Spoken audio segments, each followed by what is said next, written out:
It's another beautiful day here in North Wales and I'm back in this seat and I'm back bringing you a video on Wrexham Football Club. We have got a lot to talk about in today's video. I'm going to be reacting to the new away shirt released by Wrexham the other day.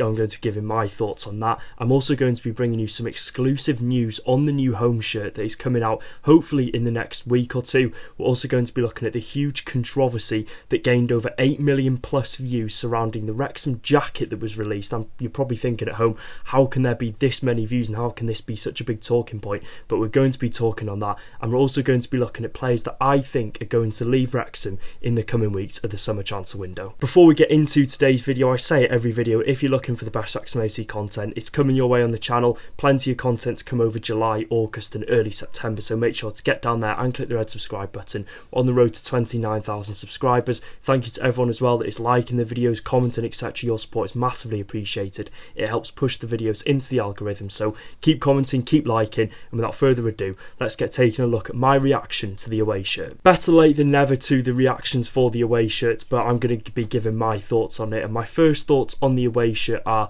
I think it's nice, but there's just something, and I quite can't tell what that something is, that's not taking this shirt to a 10 out of 10. I think it has the potential to be an all-timer for Wrexham, especially post-takeover under Ryan and Rob. I can't quite figure out what it is, but I do think it's nice. I just think there could be improvements here and there, and as much as we appreciated United Airlines as the sponsor of the shirt, they probably pumped millions and millions of pounds into a multi-million deal with the club over the past couple of years, but it is so nice not seeing the word United across the front of the shirt. Wrexham United, that is not a thing. They put it on the promotion video when they first came in. It didn't really sit well across the few years that they were in the club, but we've got Firefox now on the front. It's not too bold, it's not too prominent, and I think it's really good because a sponsor can make or break a shirt. Some sponsors make a shirt, make them memorable. Some sponsors absolutely kill them, but I think Firefox looks okay on the shirt. It doesn't stand out to you. It's white, it blends in well with sort of the white Macron logo, and I think it does stand out as well from the black design of the shirt. Now, if we're looking at the actual design of the shirt, it's a red slate design, and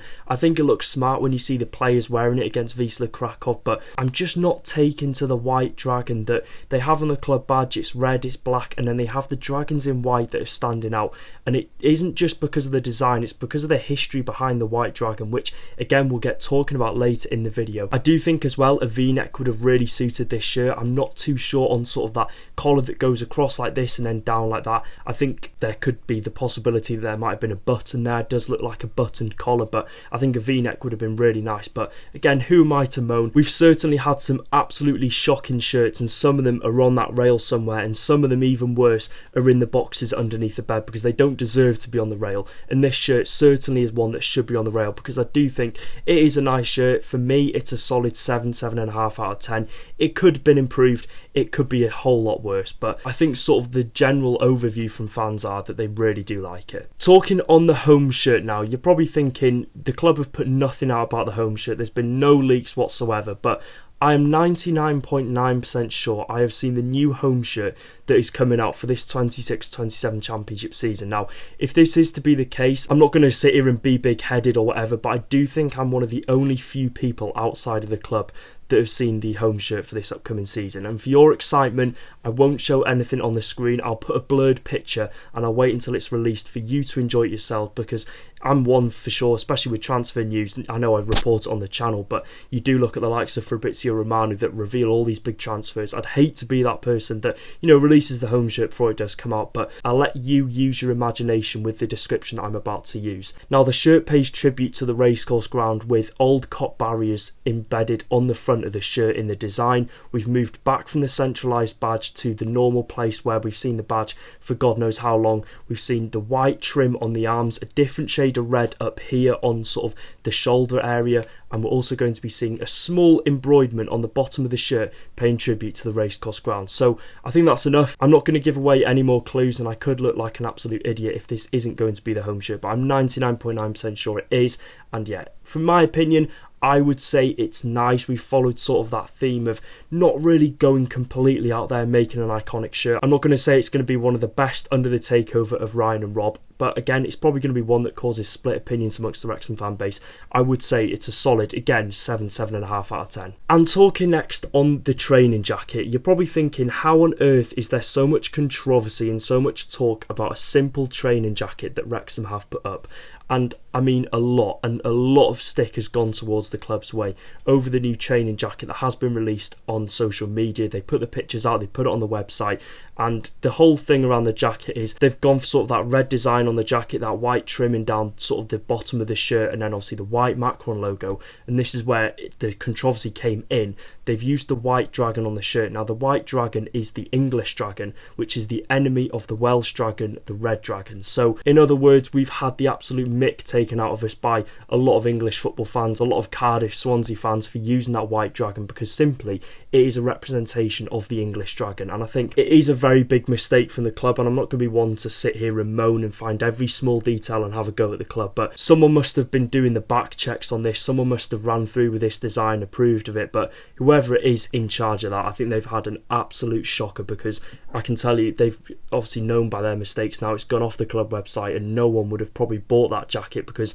it is a representation of the English dragon. And I dread to think how much stock that they did buy of that white dragon jacket design, and of course they've probably sold it on the website. There's probably been so many people that have bought it, and in my opinion, I think the logical thing, and I think what will happen now, is they'll have to quickly order ones with the red dragon on the front, and then whoever's bought the white dragon one will receive the red dragon one in the post, whenever that is. But again, I dread to think the thousands and thousands of jackets that the club have probably ordered. But it's probably a small sort of subject and a small matter to the Americans, Australians, etc. at home, but for a Welsh Wrexham fan and for all the Welsh Wrexham fans, it's not ideal at all. So talking on the bit of the video that you clicked on to see, this will be the title of the video, and now we've seen our first pre-season outing against Wisla Krakow.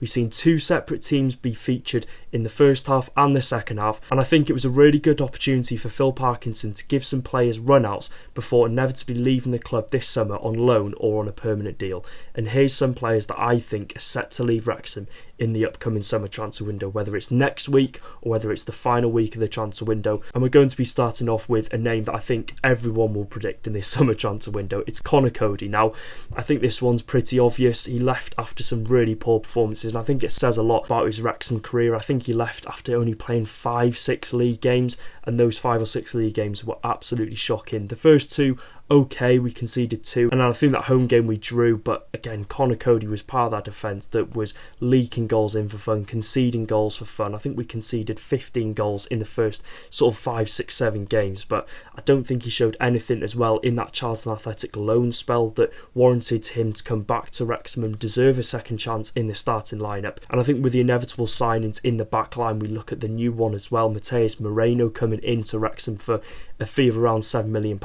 It does just limit a lot of opportunities for these centre-backs, and I can see Conor Coady being shipped in this transfer window. We've seen him, of course, feature against Wisla Krakow. It looks as if he's set to be part of that USA tour, so whether a deal is in the pipeline with another club at this moment in time, I highly doubt it, but I think once they're back from that USA tour, Phil Parkinson will sit down with him and have a really honest chat about his future at the club. Now, having watched that friendly the other day against Wisla Krakow, and I understand it's the first game back for most players, it's the first game in 2-3 months, but I'm just really struggling to see what has kind of happened to Conor Coady as a defender. I'm not saying he's god-awful, he could do a job for a lot of League One clubs, and he's proved he could do a job for Charlton in the Championship, but he was just playing so deep. I just don't think he's got that touch anymore of being a Championship defender, especially in a team that is pushing for playoffs. He just looked very deep, he was a bit reckless with the challenge at one time, and I just don't think he is going to come back to Wrexham. I don't think, unfortunately, for all the Conor Coady fans out there, that he's got a future at the club. My next pick as well is a centre-back, and it's Dan Scarr. Now, I've just talked about Matheus Moreno coming into the club, and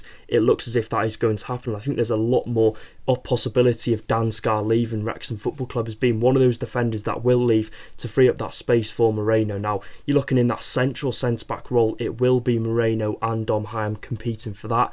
We've seen Dan Scarr play to the right of the back three at times, which obviously Max Cleworth is going to come back from pre-season and start there. We can almost guarantee that Cleworth is going to be that starter next season in that right centre-back role. So I think if you're looking at the whole situation for Dan Scarr, I think even a place in the matchday squad could be hard to come by for him. And in my opinion, I'm not saying I want Dan Scarr to leave. I think he's a really good centre-back. I think he's been so solid whenever he's been called upon. Obviously, in League One last year and in the Championship this year, he's proved, in my opinion, he can be a starter for a Championship team. I think he's turning 31, or he is 31 years old, so for his career's sake, he's going to want to play as much football as he can. And if he's not guaranteed that at Wrexham, I think Phil Parkinson will have to be honest with him and say, look, you're not going to play much game time here. You're 30, 31 years old. These are the years where you need to be playing a lot of football in your career to just have that best possible finish to your career and have a respectable finish. And, you know, I don't think he's going to have that at Wrexham, because Moreno coming in, we could see another centre-back come into the side. So, yeah, I think it is going to be hard for Dan Scarr to break back into the starting 11 and the matchday squad next season. Elliot Lee is the next player. Now, the other day against Wisla Krakow looked to be one of the final times that we will see Elliot Lee in a Wrexham shirt. Now, I thought in that game he did look quite sharp. Of course, he said he was fully recovered from that knee injury that he did suffer, and I would absolutely love to see Elliot Lee have a future at the club. He's going into the final year of his contract. It's almost guaranteed that this will be, if he does stay on, the final year that he does spend at Wrexham. I would love to see him have some sort of role in some capacity at Wrexham in the Championship this year. Whether that will happen, I think it's highly unlikely. Of course, I'm just saying that for sentimental value, but there is a good player there in Elliot Lee. He is a starter for a League One side. He is very good on the ball, technically, creating chances, and we saw him as well in the box. He's proved to be a bit of a threat, nearly scored a header. So whether we'll see Elliot Lee really prove himself in pre-season for Wrexham, I doubt it. I think given the fact he's got 1 year left on his contract, I think Wrexham will opt for that season-long loan to whether it'll be a League One side, Championship side, run his contract up and then let him go on a free, or we could possibly get a fee for him. But at this moment in time, do I see Elliot Lee having a future at Wrexham? No. Would I absolutely love to see him push for his place in that starting 11? Would I love to see Phil Parkinson give him that chance in the matchday squad? Yes, because he really embraces what it means to play for Wrexham. He knows what it means. He loves the fans. We love him. But I just don't think Elliot Lee does have a future this season at Wrexham, which again is a massive shame. And my final pick is Ryan Longman. Now, he's another player that's entering the final year of his contract, and I think there is an extension to extend it for another year. Do I think Wrexham will do that? No. And do I think there would be top-end League One sides and maybe even some Championship sides interested if Wrexham were to transfer list Ryan Longman? Yes. Now, I do think improvements are needed down that right-hand side. Kabore, he's gone back to Man City. That leaves our options as Longman and Ryan Barnett. We need a right wing back in. I wouldn't be surprised if we see both of the Ryans leave the club in the summer transfer window. We need enforcements down that right-hand side, and I don't think Longman is someone who could start week in, week out for Wrexham for a team that's pushing for the playoffs. I'd love to hear your thoughts in the comment section down below. Would you keep Ryan Longman if you were the manager, or would you let him go? Because I think it could be one that could spark debate in the comments. So that is it for today's video. If you did enjoy, make sure to drop a like, subscribe, do all that good stuff, and I'll see you in the next one. Take care, guys. Up the Championship Reds. We're coming ever closer to the start of the Championship season, and I absolutely cannot wait for it.